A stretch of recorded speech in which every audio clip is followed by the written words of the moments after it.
Like, we are ready to go.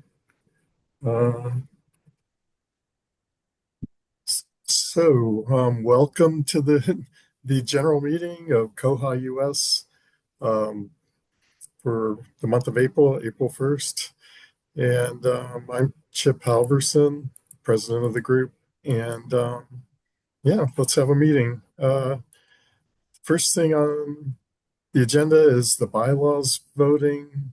We have a few changes to the bylaws that we want the membership to look at and consider approving. We need a 3/5 vote to approve any bylaws changes. So I encourage everybody to watch for that. And the link, we will be opening voting on April 8th. This is the 1 week prior notice that we give before a vote. And voting will be through April 24th. Let's see, and a lot of the what's in the vote is going to be basic cleanup. The one major thing is allowing financial authority for the administrator to help with managing accounts for web services, web hosting, and Zoom and such. So let me find my way back to that agenda. Does anybody have any questions about the bylaws voting? I hope. Just an announcement that membership is up to date. You are on the mailing list. There's 2 people that aren't because their address is being rejected by the Google group. We've had this problem on occasion, but usually only with one person, and it's oddly enough a different person every year. So I'm reaching out to these 2 people to get an alternative email address. Their official address remains their institutional one, but in order for them to be able to be on the members list, I need an additional address. So I'm hoping to get those 2 missing ones in place. And if you have an outstanding membership invoice, or if you think you do, write me. I'll check really quickly to see if you are in good standing or not. What I usually do, and I'm going to do it this time as well, is even if you become a member after voting opens, if I get your payment in, you'll get the link to participate within the voting process. All right. Thanks, John. Okay, so let's see. I had a quick question, Chip. Yes. So this, you said it had one of the votes is about giving the admin financial access. Yes. Who all would have access then once they are added? I don't want to mistake this, but I'll answer that for Chip because okay. Thanks. The president, the vice president, the financial manager, the treasurer, and the administrator would be the 5th. You might wonder why in heaven's name we would want so many. It's because it is now very, very difficult to add names to the authorized signer list. Right now, the only name of permanence on the authorized signer list is the financial manager. The administrator position for this organization is constructed like the financial manager. They serve without term, and putting Christopher, who is in the administrator role, providing that person with financial authority gives us 2 people that are always on in the event something happens. That was the reason for crafting this particular bylaws change. Okay, thank you. Yeah. So that's what started it all, and then we noticed some other things that needed a little adjustment. So yeah, it's mostly minor adjustments besides that one. Let's see. Anything else about the bylaws vote right now? Questions? All right. I'll move on to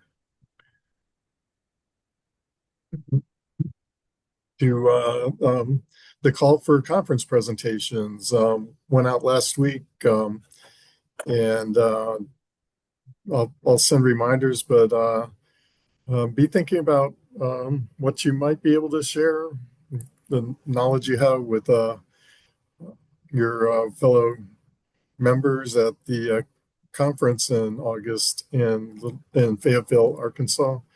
And there's some ideas in the email. I'll resend that email as a reminder. And be brainstorming. And if you have any ideas for things you would like to learn about, send me an email or maybe post to the Koha US Mattermost channel and say, hey, I'd like to know more about ABC. That might inspire somebody to put in a proposal. So anyway, conference presentation proposals will be open through April 24th as well. Next up on the agenda, a reminder that KohaCon, International KohaCon, is coming up in Karlsruhe, Germany. Not sure if we have anybody planning to attend there, but it sounds great. Wish I could make the trip. That's October 5th through 9th. And the following year, Istanbul, Turkey has been named as the host city. All right. And moving right along, Koha Community Challenge, it opens in a month, and we're already taking signups, and there's a link on the agenda. Maybe I should copy that into the chat. And it's our biggest annual fundraiser, and the proceeds are donated to Koha US, and we generally use any money to sponsor development of enhancements and bug fixes in Koha. Let me just a second. Oh yeah, somebody posted the link in the chat. So, and I already signed up as a test. It works. You got to download the Challenge Hound app, which is the one we've used for the last couple of years, and it's pretty easy to use to track your fitness goals. And we did confirm a year or two ago that reading is an acceptable activity to log for the community challenge. So anyway, all right.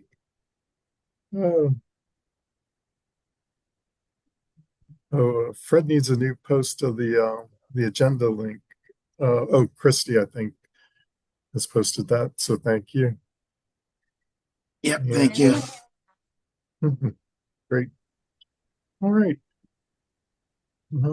Let's see. And I believe that brings us to the end of the announcements. Does anybody have any new business to bring to the general meeting?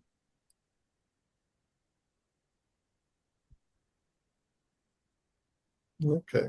You can do it. It's actually not new business, but it's an announcement. I will be teaching here at Wayne State in their School of Information Sciences, and I will be teaching their class on integrated library systems. And I will be using Koha as an integrated part of this course. So that's going to be very exciting, and I'm still trying to piece together exactly what I want to do. I'll be falling back on the procedures that I've written 8 years ago that are at least now 6 years old since I've actually tried them. But I'm expecting them to work based on what I see. And I'm hoping to take all of that and parlay it into a presentation. It's not really going to work out for this year, but probably for the 2027 conference. So I'm looking forward to that. And I didn't ever really think I'd probably have an opportunity to get to use Koha in a professional environment. I haven't for over 5.5 years now since I left U of M, but then this opportunity presented itself, and I'm glad to be able to take what we have done, what ByWater has done, what all the development partners have done, and introduce it to people in library school that are always itching to get their hands on something real, because getting your hands on something real was in very short supply when I was in library school, which admittedly was 30 years ago, but I imagine that really has not changed all that much. Yay, congratulations, John. That'll be really cool. I look forward to hearing about it. That's great. Congratulations. If you want me to do a short piece on how to install Koha by yourself, and yes, you really can right now, glad to. Thank you, Fred. There was a Okay. professor at the Koha in Wellington this past year who did a presentation on using Koha in library school classes. If I can find a link to the video, I'll send it to you. Oh, yes. Thank you, Kristi. All right. I do have a Great. question for the group, if that's okay, but it's not a really fully realized question because I don't know where to start with this.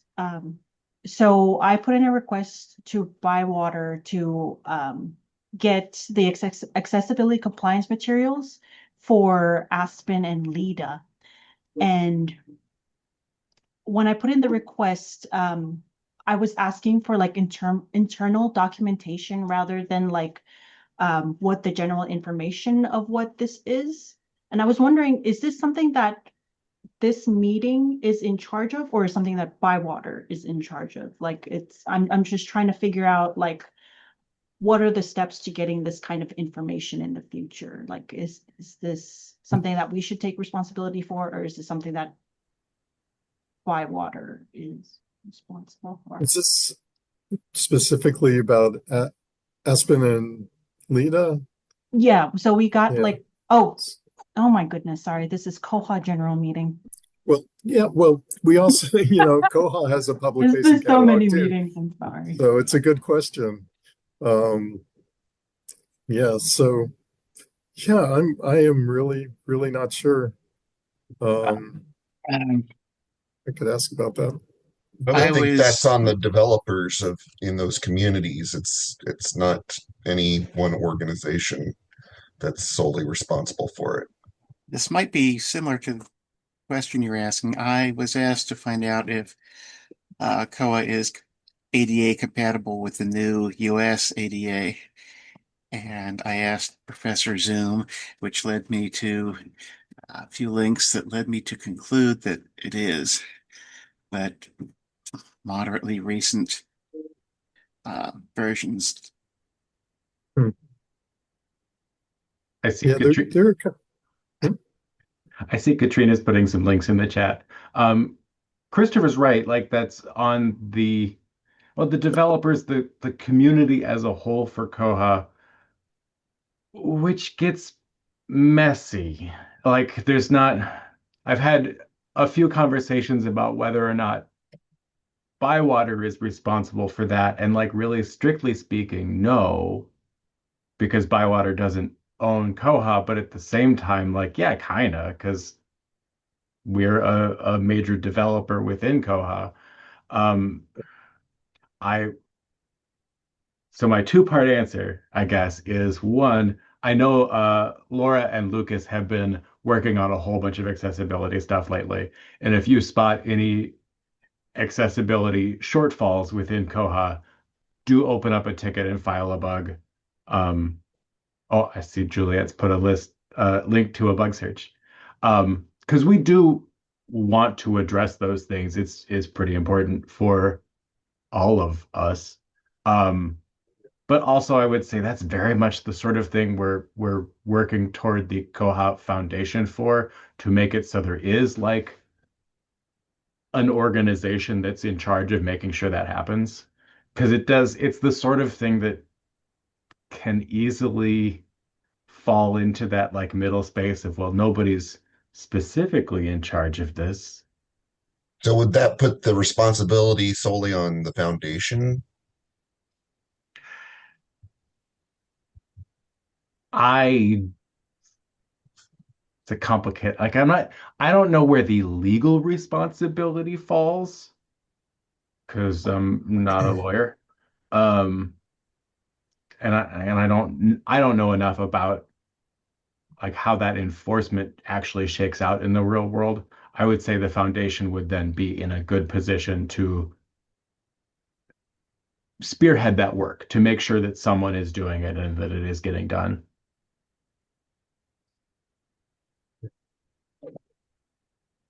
Well, interesting. Good question. And I'll bring it up at Charlie, yeah.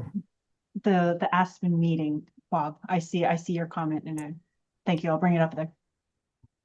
Yeah, I'm sure that the Koha community dealt with something similar with the, what's it, GDPR? Um, so, oh, sorry, I told you my pinched neck. And it did take the Koha community like a couple of years of work to get Koha GDPR compliant. We've done some work here with our member libraries about getting their websites compliant. And that's one thing I would say is that Koha and Aspen are both way more compliant than the other products that are out there. A lot of our libraries use WordPress as their website, and then Koha or Aspen now as their catalog. And WordPress, when you run like the Wave editor or the Wave extension tool to check for compatibility errors, or the IBM compatibility checker, the WordPress websites have hundreds of errors in areas where they're not compliant, but Koha and Aspen are on our system are usually getting 90% pass rates. What I'm finding frustrating is that there is a standard. There is a written standard, and then there are all these tools to check to see if you're complying with the standard, and each of these tools tends to give you a different result.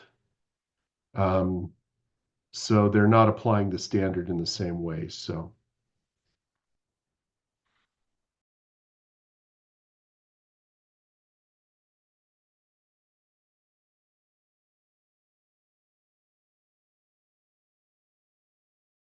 Thank you, everybody. That helps a lot in getting these started. As we've already fulfilled the request, but for future requests and stuff like that, I wondered like if there was a place for it.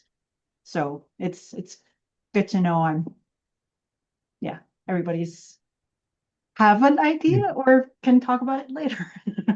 Yeah. But yeah, thank you. Yeah. Okay. Yeah, thanks for bringing that up. It's a good question, good discussion. All right. I think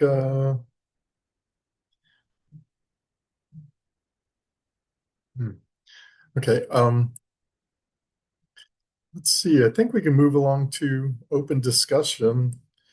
Does anybody have any bugs or any comments about 2511? I wonder if we have any early adopters in the room.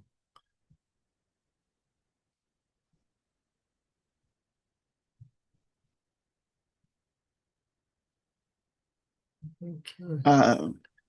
I've been planning to see what happens when I try to upgrade our system to 2511, because there's this neat feature that I want to try out, but I haven't been able to yet.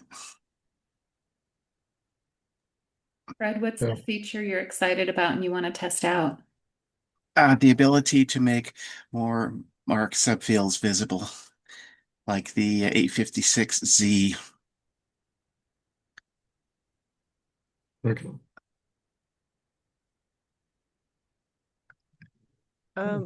I will just say, I believe if you're a ByWater partner with a test instance, you should already have 2511 on your test instance. So even if you're not an early adopter, you could be poking around with things now. I'm unsupported, but Oh no, it's easy yeah, enough that for me to was whip up an instance for me to play very with. clear on that, Fred. I Yeah. was just making another announcement. Right. Sorry. Quite all right. Yeah, we might have gotten 2511 early for the we're gonna do a little test of Koha to Koha ILL between us and Athens County's library. Um, and that plugin needed 2511. So anyway, I've been starting to play with it. All right. So let's see. Well, we actually have circulation staff excited for the upgrade, which is unusual for us. They we're looking forward to being able to see the patron's last seen date right in the patron information. So that was our little thing. Oh, Gretchen posted in the chat the early adopters. So far, so good. All right, custom mark displays. That's great. I've got a 2511 related request for the group. So one of the features coming in 2511 is grouped holds, which we're colloquially, you know the word I'm trying to say. We're informally calling hyperholds. The ByWater educators came up with a list of like interface tweaks for those that ByWater has asked somebody at OpenFifth, the guy who wrote the hyperholds code, has asked him to make a bunch of little changes. I'm looking for volunteers to help me get sign-offs on those bugs as they're written. I've got a couple already. And basically this is like community process stuff. If a librarian signs off on the code, then I can QA the code and it can all move along smoothly. So if that's something you are interested in, it would really mean me sending you demo videos and then you emailing me back, okay, Andrew, you can sign off for me. Please let me know. It's easier than me sending unsolicited emails to random people saying, hey, do you care about this? What type of tweaks are they?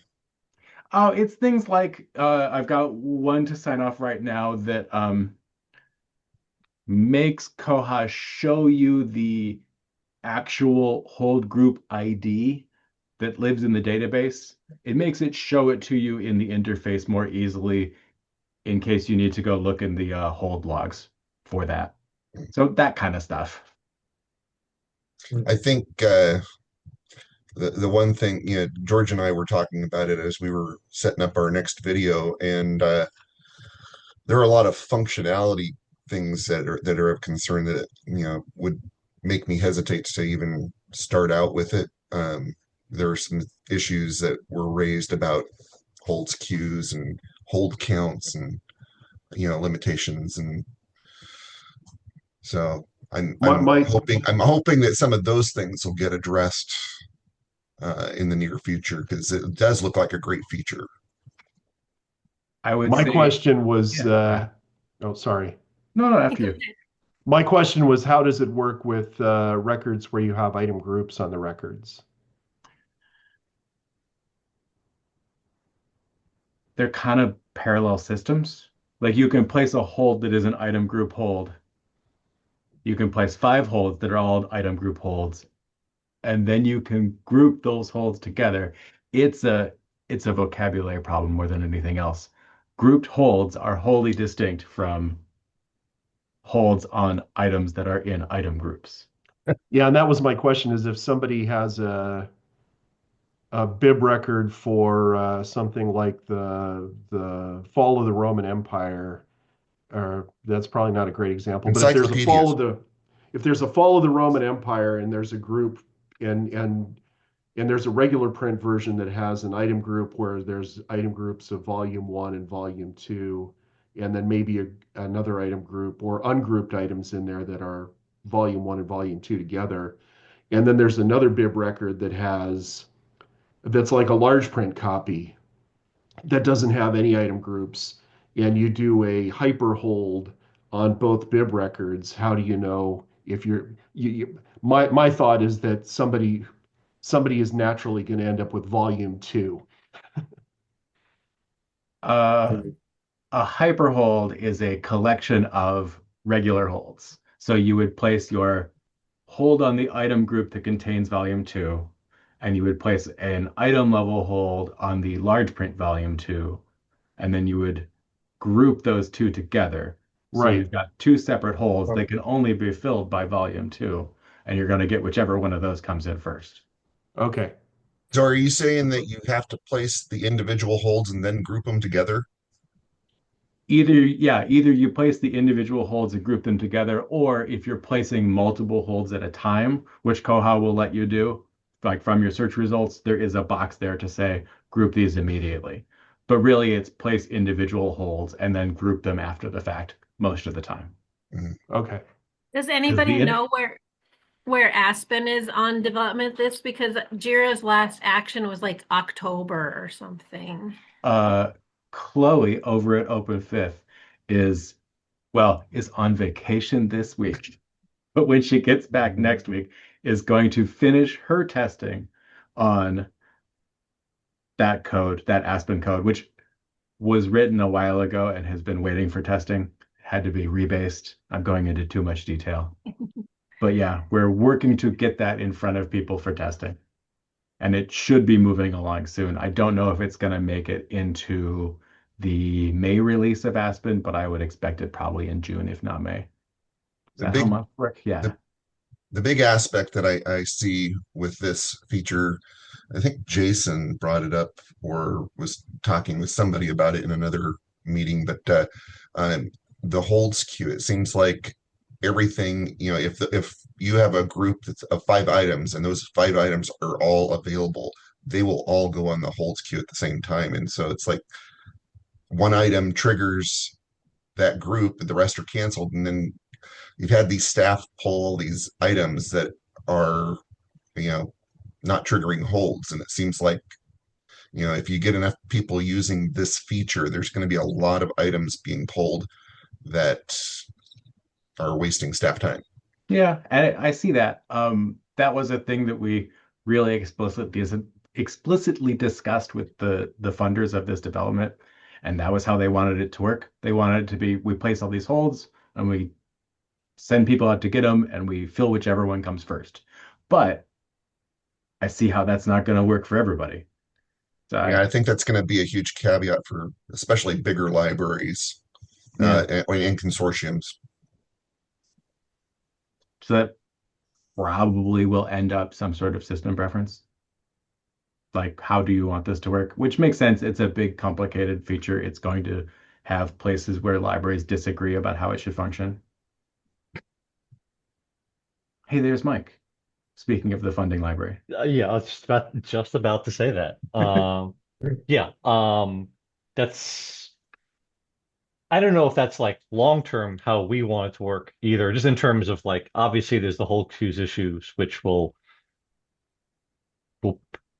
probably need to think on moving forward, because we are a giant consortium. Well, I shouldn't say giant, but we do a lot of holds.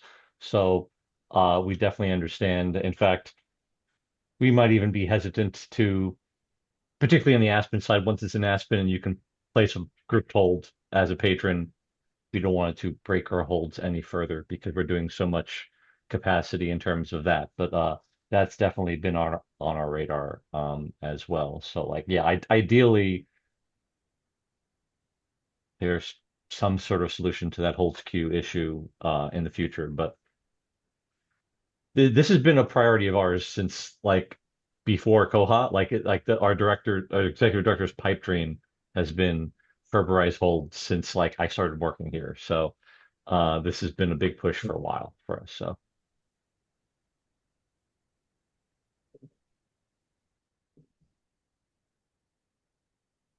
Mary is asking if all the items in question are available, why would you want to do a group hold? I'm not saying that they're necessarily available at the time that you place the hold, but if they were all to come available at the same time or around the same time, it's very possible that you're just shuffling books around.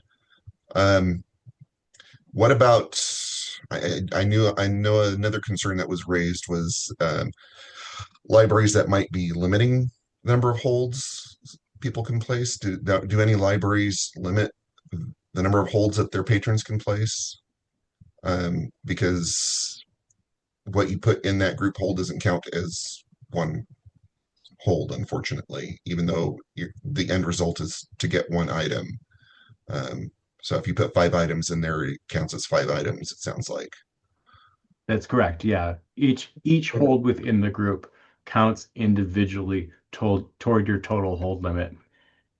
And I think the alternative to that, if once you group your holds, they count as one hold toward your limit, really opens up the possibility of some weird patron shenanigans where they like keep grouping holds together, thereby getting a whole bunch of holds and sort of sneaking their way into up priority. I could see it working, but it does seem more complicated and more prone to, I don't know, weird patron games. Do we know what other systems do with this type of feature? So strictly grouping holds together has been something that was in our prior, in Polaris. Wasn't very often used. There's only a staff-facing feature where you could work similarly. You take 2 holds, group them together. Similar problems. It just wasn't used as heavily, and there wasn't a patron-facing aspect to it. I think this type of feature works actually better for, if you think about it, like very high demand stuff that isn't on a shelf and just, it traps on check-in, like popular movie for instance, someone doesn't care if they get the DVD or the Blu-ray or even a popular book. They don't care if they get the audiobook or the, large print or whatever, and it's just checked out everywhere. This can be helpful in terms of, fulfilling the first one. I think, yeah, as with all things like holds related, I feel like there's the 2 worlds of trap on check-in and then the pick list, the holds queue, where like they don't always play together nicely for all features, and it's like a struggle to kind of bridge the gap between those two. But yeah, I think the use case for a hyperhold is better for high demand items. Not that it needs to necessarily be exclusively for those. And then it's just sort of figuring out the whole holds queue issue on that end. And then, total amount of I think we're currently capping patrons to 50 hold requests. I forget what the number is at. So it's an interesting notion to consider that we've never, well, I don't know if anybody's ever considered what triggers what types of hold features. So it'd be interesting. I'm wondering if there would ever be a need or want to limit, certain hold triggers to certain events, like just check-in only rather than, whatever's just available on the shelf kind of thing. I don't know if I don't know. I don't know. You were talking about availability versus, triggering holds, and it's an interesting thought. I wonder if anybody would ever want something like that. Yeah, there are not rules about which holds can be placed. I'm sorry, about which holds can be grouped. If you can place a hold, you can group it with other holds. And then you can, in your SERC rules, you can say for a given item type, can you place holds on things that are available or only on things that are checked out? It probably wouldn't be terribly, terribly complicated to add. Katrina's making no face. She doesn't want this to happen. Like in theory, I know where you're going with your line of thought, and I don't like it. Yeah, but the circles don't need to get harder. They don't need to get more complicated.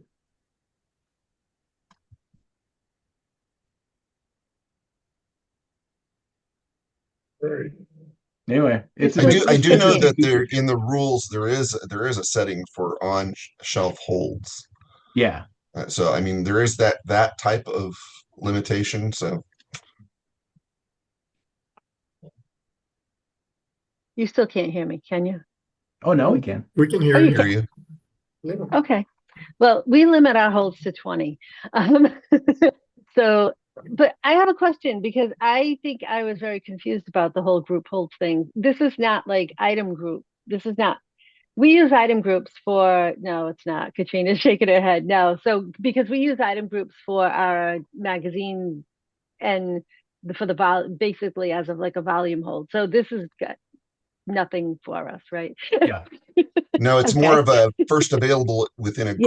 Yeah, I'm getting that as you're all speaking about it. Yep. So, sometimes people will put a hold on a large print and a regular print because they don't care which one they get first. So this is just for that. Okay. Thank you. This is one of those things that is close, it sounds close to that other feature, but is completely different. And, I can see why it would be good for us to have a very unique name for it rather than something that's close as it is. The hyperholds is nice, but it also doesn't really define what it is either. So I didn't name it. Just throwing that out there too. it's a fun name. I wanted to call them meta holds because it's sort of like above all of your holds. But I was told that sounded like it belonged to Mark Zuckerberg. Sounds more like spitball holds. you get whatever comes first. If anyone is right now thinking, oh my God, that sounds awful and complicated, it is something that will be off by default and you can just not turn it on if you don't want to play with it. Yeah. Renee, can I ask you though, you mentioned the comic books and stuff like that for item groups. Yes. How are you doing that? So we have we use it for our periodicals mainly, and periodicals and like travel guides edition things. And instead of when we were on Sierra, we had volume holds. So each issue would have a separate volume attached to it. We're using that now with the item groups. So January 1st would be an item group, and all of the items for that issue would be in that group. And then January 8th would be the next item group, and all of the items would be in there. Currently, and they were all attached to the same bib record.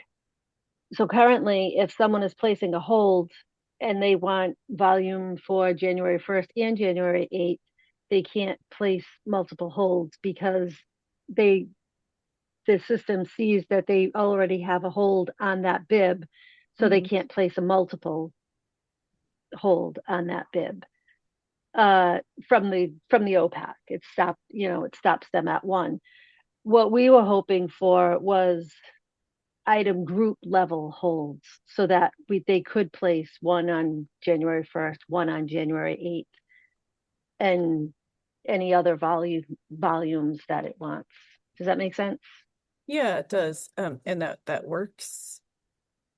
And also, like if somebody already has one volume checked out, can they still place a hold on it? And do you have any limits on on other things? Like if you had the new Danielle Steele checked out, would you be able to place a hold on?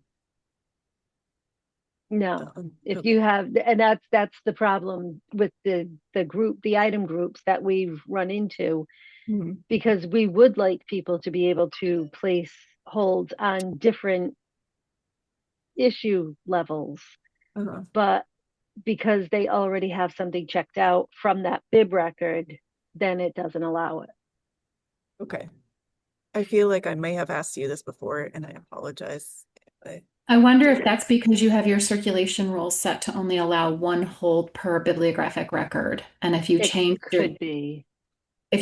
your circulation rules to allow additional holds per record, you could probably place additional holds on something that you already had checked out. But that would be across the board, right? We wouldn't be able to specify. you For wouldn't that be able item to. type. For that item For type. that item. Oh, Jason linked to a bug about the system preference allow holds on patron possessions, which comes into play here okay. too. So that's the system preference that asks, can I place a hold on a record from which I have something checked out?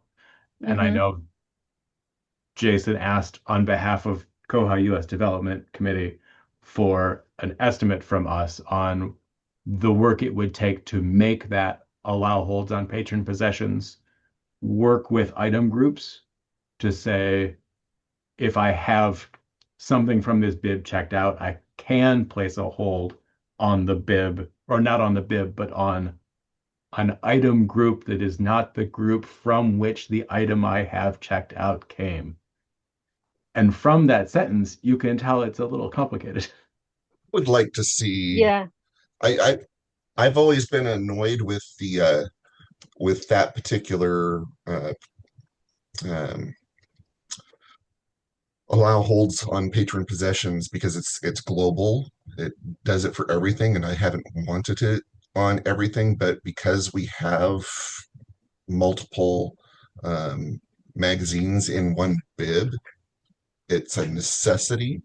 But it seems like if we could turn that off, and if we could have something that said, hey, if you have item groups in a record, you can allow multiples of holds within that record. Then if you need to get around that, then you could technically group, your different volumes within there. So if it's magazines or whatever, and it would apply to that and not to everything.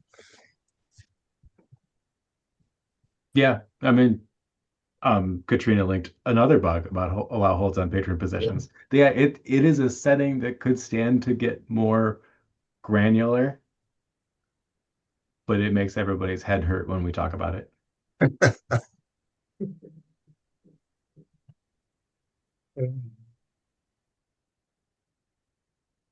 Yeah, this is all very, very complex stuff.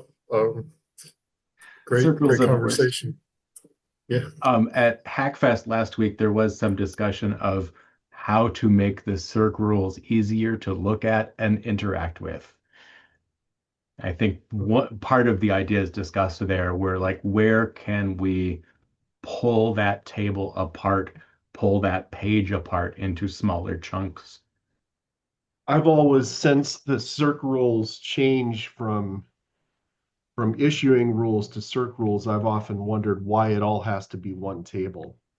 Yeah, Because since those things aren't in a table laid out as a table like they used to be, it would be totally possible to have a set of circulation rules and then another table for request rules and then another table for fee rules and all of that. It would be so much easier to break it into like 3 tables instead of making that table bigger and bigger and bigger and Yeah. bigger.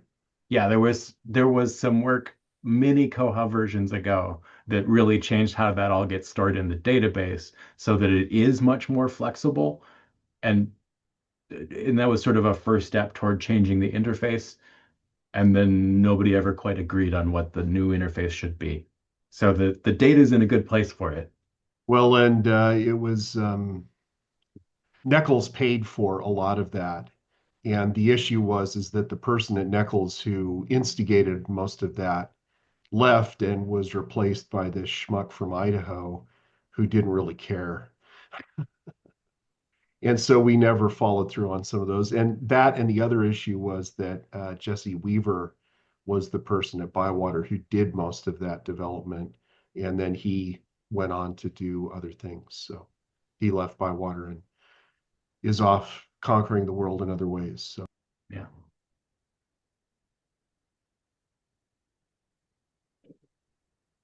I used to have an ultra-wide gaming monitor that could show me the whole table at a time, but then the table grew.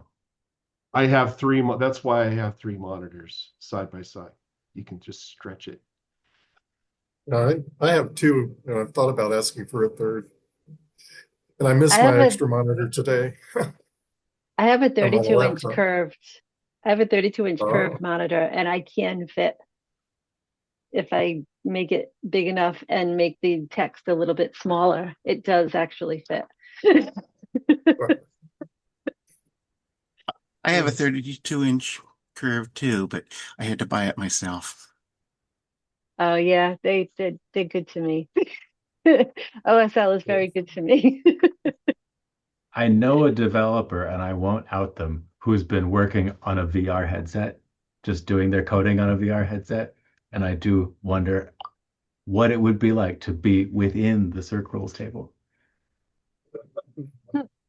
That sounds like a nightmare. Mhm. You can't. Andrew, is there anything else from Hackfest that you want to share or that you could tell us like more about what y'all were working on? I will say I sat in on some demo of the new acquisition system, which is looking really nice. The folks in Germany at KIT, Karlsruhe Institute of Technology, I think, who are really driving that work, they've made a plugin that if anyone is interested, and I was actually going to come to the Koha-US acquisitions SIG to talk about this. It takes your existing acquisitions data and migrates it into the new acquisitions data format, like table structure. So they're really hoping to get people to install that plugin and look at that data and confirm that what they've built to move your data into the new structure is working correctly. But overall, it looks really good. It solves or addresses a lot of the like big asks we've had in acquisitions for a long time, like charging shipping across multiple fund codes for a single invoice, the ability to record an invoice without marking things received. So if you want to say, this is what the vendor told me was going to be in the box, I'm going to build that list in Koha, and then I'm going to come back later and actually receive those things as I verify they were in the box.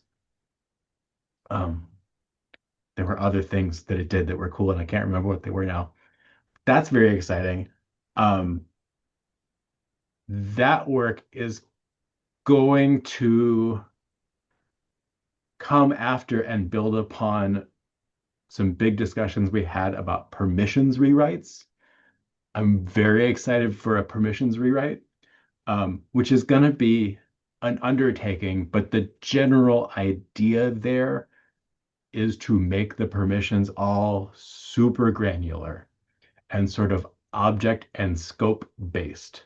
So if you consider sort of anything that exists in Koha, a patron, an item, a bib, the idea is to build the permissions such that for each thing, each type of object, you would give to each individual a permission that says, okay, Jason, for items, can he, sorry to pick on you, Jason, I don't know why. Yeah. Can he create them, edit them, look at them? I should say, look at them, create them, edit them, delete them. So the developer acronym CRUD. So we're going to make them all CRUD based. And then those actions for each type of action you can take on that object. What is the scope in which you can do that? Can you see only your library's things, your library group's things, or the whole system's things? So it's a nice, like, clean structure that allows a ton of specificity of exactly what you can look at, update, delete. And really, yeah, the conversations we had were to sort of implement that permission structure first for acquisitions, since we're also doing this big acquisitions rewrite. It should be fun. It should be cool. Has there ever been any discussion of setting permissions up so that they can be assigned to roles like in Aspen? That Because is that would absolutely the conversation. Yeah. Yes. That's the other part, to sort of define kind of like what we already do with the batch permission modification plugin, but building that straight into Koha and making it sort of more flexible and additive. So within your system, you could define a like basic circ worker role that says these are what my like frontline circ people can do, and give that to whoever should have those permissions, but then also make like sort of an escalated circ supervisor role that is all of those permissions plus these more things, and you can throw that on the folks who are at that level at the circ supervisor role, and then sort of maintaining at the same time the ability to give special one-off permissions to someone who is like the one circ person who does serials receiving. But yeah, it should make it cleaner, more comprehensible, and yeah, sort of granular. With a lot of repetition of the word granular. Sounds great. Yeah, I mean, it's for some staffers who need access to edit codes. Yeah. You know, I can't do that right now. So yeah. This is great. Yeah. Sounds great. We're getting close to close. It's 5 minutes left. Any last call? You're cutting out. Oh, I'm cutting out. Yeah, last call for any open discussions. I just want to say so when we talked about proposals being open for Koha US, I have like something I was thinking of presenting on with how we've used attributes in a certain way, but that's going to be 10-15 minutes tops. So, and I got nothing more. Like I cannot pad that anymore. So if anyone else has done something cool with attributes, or oh, sorry. No, go ahead. Yeah, and you want to tag team on a presentation, please reach out to me. You can email me at vice-president@koha-us.org. So a suggestion that my executive director, Steve, has brought up is having kind of like a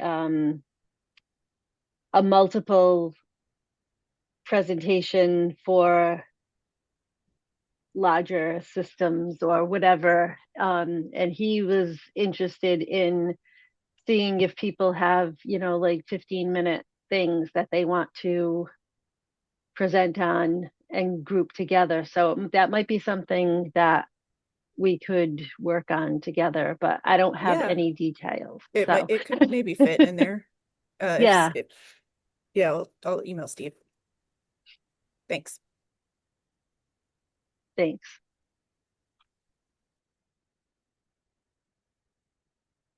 All right. David asked, will permissions get the highlight options like super roles? Sorry if my audio's been muddy. I had a hard time using a laptop and couldn't pair my earbuds with it, but so it's about time to close out. Any last words or comments? I appreciate everybody's, you know, kept the conversation going. This has been really great. And all right, we're ready to adjourn then. Going once, going twice. All right, thanks everybody. It's been a great discussion, and we'll see you again sometime soon. Bye.